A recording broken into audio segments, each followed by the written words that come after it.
வணக்கம். இந்த பதிவில் நம்ம கேட்க போகிறது கவிஞர் நா. முத்துக்குமார் அவர்களுடைய ஆனா ஆவண்ணா அப்படிங்கிற ஃபுல் ஆடியோ புக். வாங்க கேட்கலாம். கவிதை தலைப்பு நண்பர்களின் தங்கைகள். அண்ணன் குளிச்சுக்கிட்டு இருக்கு, உள்ள வந்து உட்காருங்க அண்ணன் என்று வரவேற்று தேநீர் போட்டு தருகிறார்கள் நண்பர்களின் தங்கைகள். கூச்சத்தை போக்க தொலைக்காட்சி பெட்டி மேலிருக்கும் தலையாட்டி பொம்மைகளையும் வரவேற்பறையில் இருக்கும் ஓடாத கடிகாரங்களையும் நாம் உற்று பார்த்து கொண்டிருக்கையில் சகஜமாக தங்கள் உரையாடலை தொடங்குகிறார்கள். வானொலியில் கேட்ட பாட்டு, கல்லூரியில் நடந்த சண்டை, 3வது போர்ஷனில் குடிவந்திருக்கும் மிலிட்ரி குடும்பம் என சொல்லுவதற்கு அவர்களிடம் விஷயம் ஏராளம் இருக்கிறது. தேர்வு நேரங்களில் நண்பர்களின் வீட்டு மொட்டை மாடியில் கும்பலாக அமர்ந்து படித்து கொண்டிருக்கையில் இந்த வசமாக பாஸ் ஆயிடுவீங்களானே என்று செல்லமாய் சீண்டுகிறார்கள்.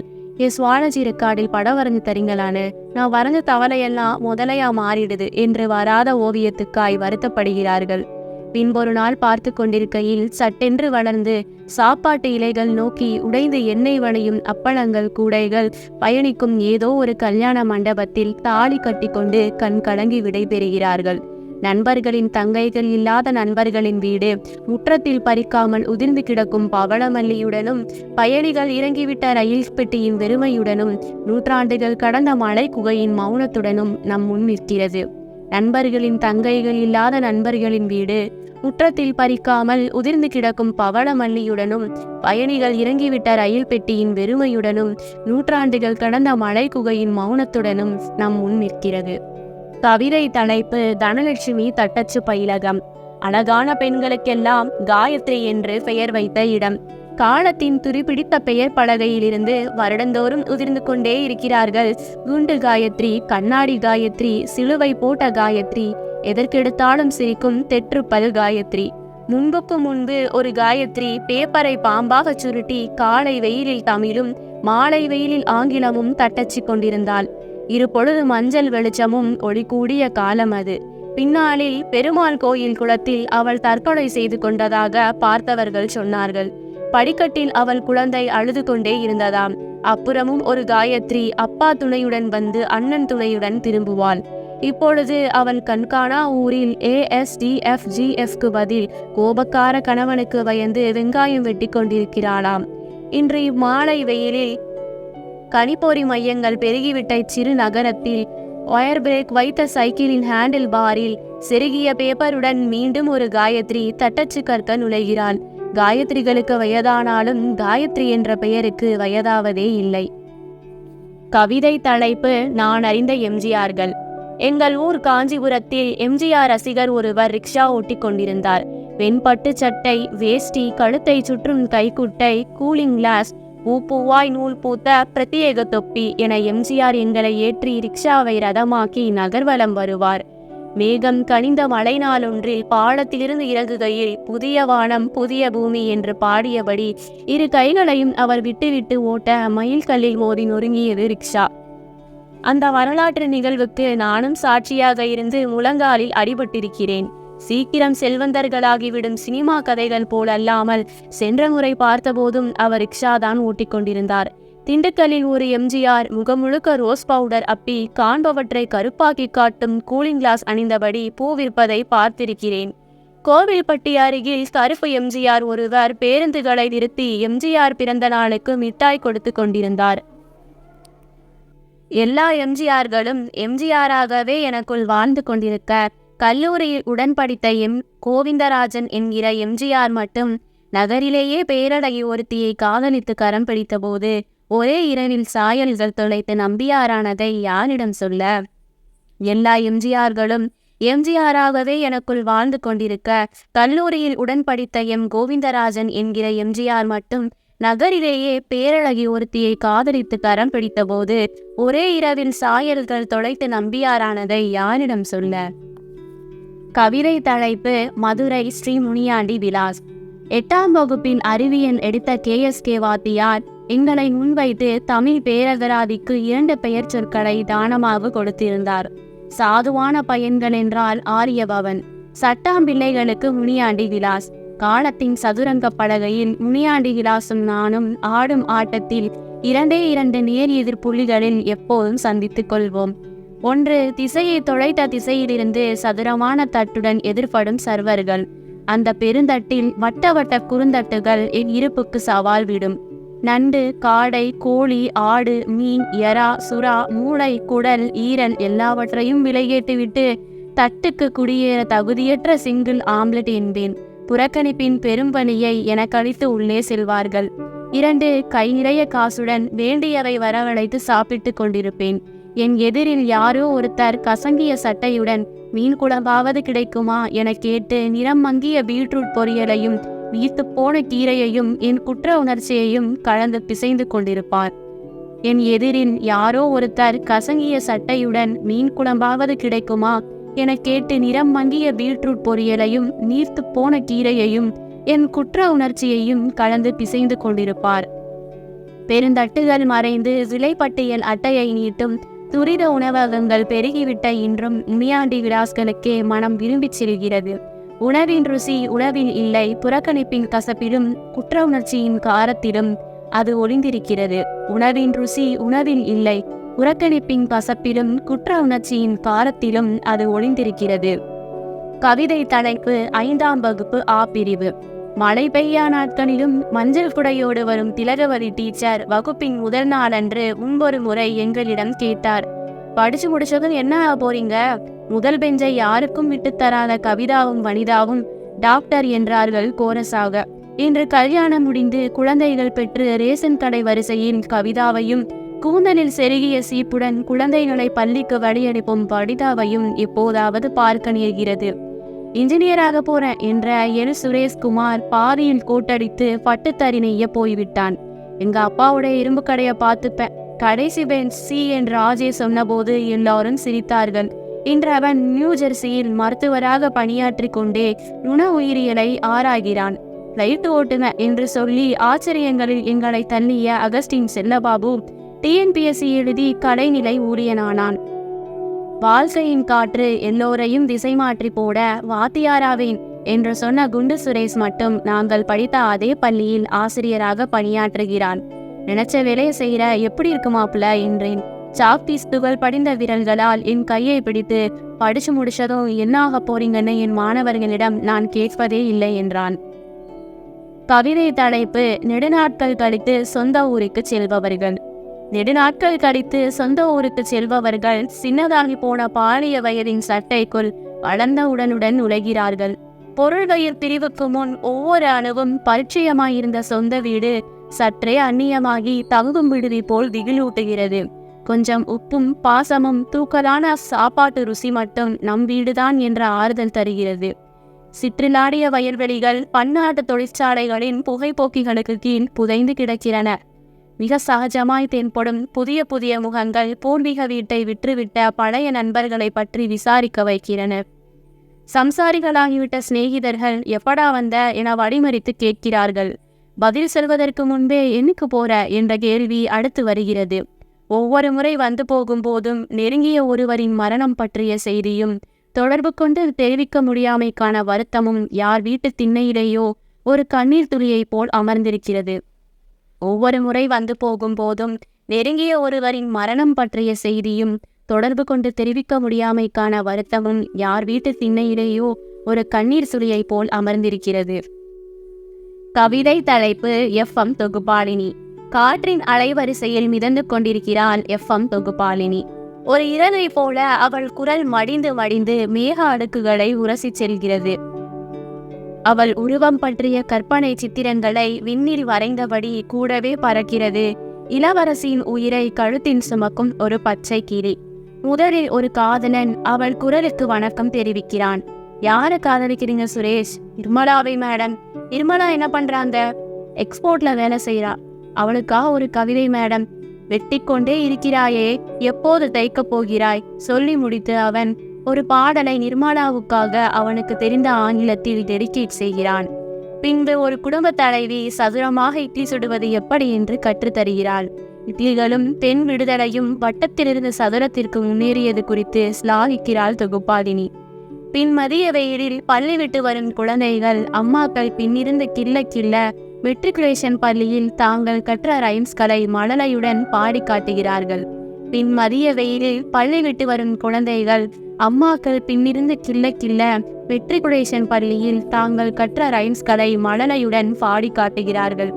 அடுத்ததாக காந்தி நகரிலிருந்து கிரி கஜாமணி அறுவை ஜோக்குகளுடன் இணைப்புக்காக காத்திருக்க இன்னொரு தொகுப்பாளருக்கு இடம் விட்டு குரலற்ற மௌனத்துடன் எழுந்து போகிறாள் FM தொகுப்பாளினி. ஒரு இறகை போல அவள் குரல் மடிந்து மடிந்து மேக அடுக்கிலிருந்து கீழே விழுகிறது.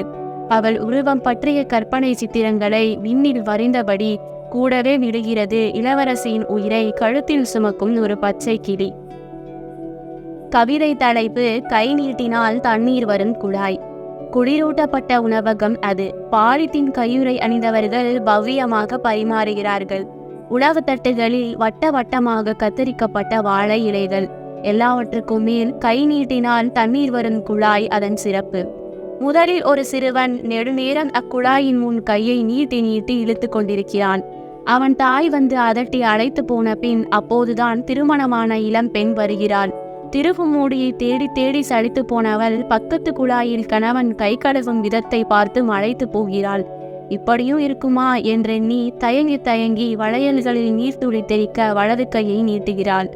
அடுத்து வருபவர் மாநாட்டுக்கு லாரியில் வந்து நகரம் சுற்றி பார்க்கும் விவசாயி.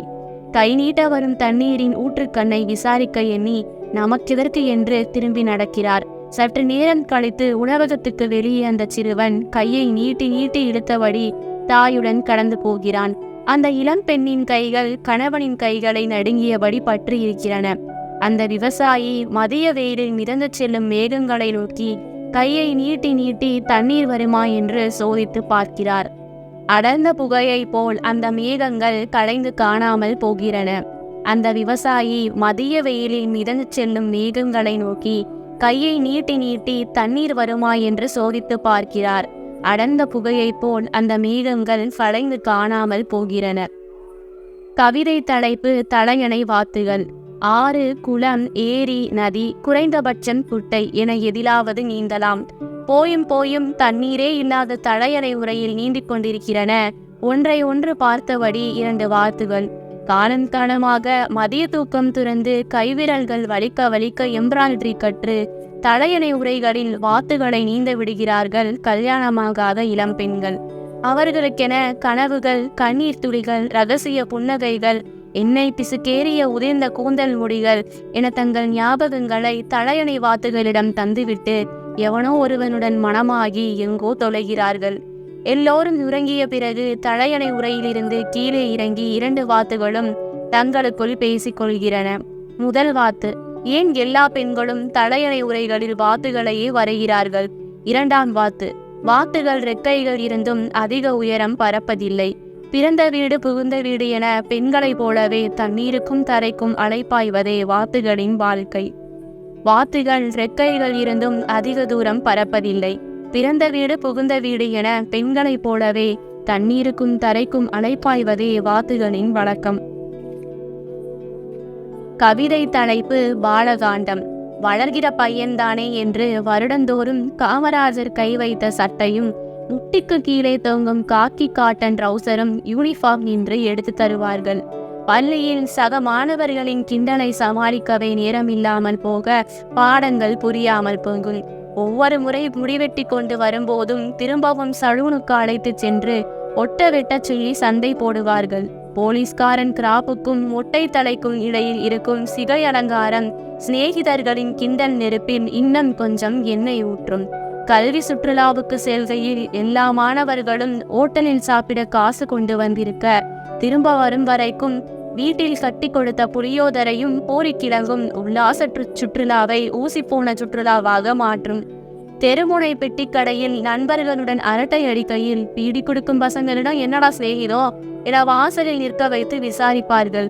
எட்டி பார்த்து சிரிக்கும் பக்கத்து வீட்டு பெண்ணின் பார்வையில் நுரையீரல் பைகள் எங்கும் நிக்கோட்டின் மிதக்கும். குழந்தை பருவம் உன்னதமானது. கடவுளும் குழந்தையும் ஒன்று என்கிறார்கள். கடவுளின் குழந்தை பருவ உலகத்தின் சாவியும் கடவுளிடம் இல்லை, அவர்களது பெற்றோரிடமே இருக்கிறது என்பதை மட்டும் யாரும் சொல்வதில்லை. கவிதை தலைப்பு வளர்தல் நிமித்தமும். திடீரென்று ஒரு நாள் உங்கள் அப்பாவுக்கு வயதாகி விடுகிறது.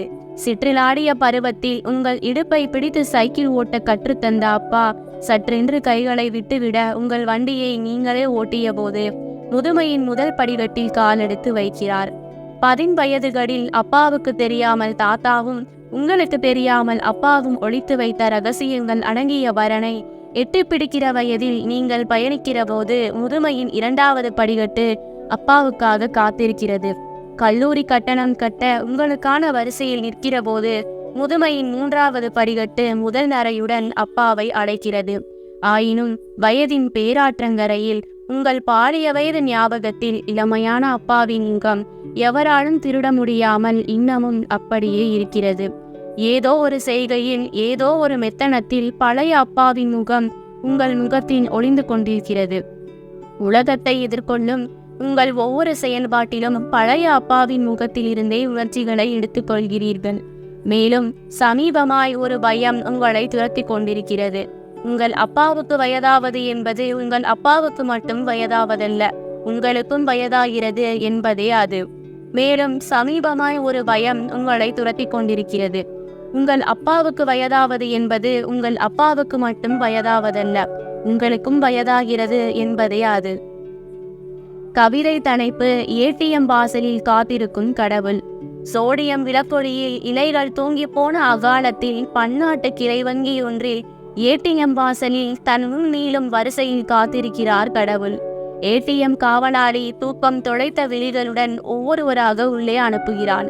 செவ்வக அட்டைகளுடன் நுழையும் மனிதர்களை சங்கீத எண்களாக மாற்றி பணத்தை துப்புகிறது கணிப்பொறி. பதற்றம், பரவசம், துக்கம், ஏமாற்றம், எரிச்சல், மௌனம் என ஒவ்வொரு விரலும் ஒவ்வொரு விதமாய் பணத்தை எண்ணியபடி வெளியேறுகிறன.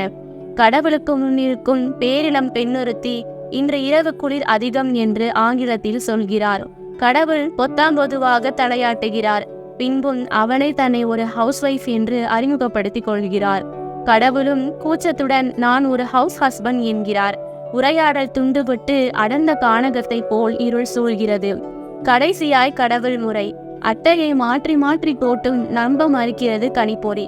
சோனியம் என்பதை சங்கேத எண்ணாக ஏற்றுக்கொள்ள அதற்கு பயிற்சி அளிக்கப்படவில்லை. பசி கலந்த கோபத்துடன் வெளியே வருகிறார் கடவுள். நாளை காலை செய்தித்தாளில் நகரத்தில் துணிகர கொள்ளை என்று படித்தால் கடவுளை யாரும் சந்தேகப்படாதீர்கள்.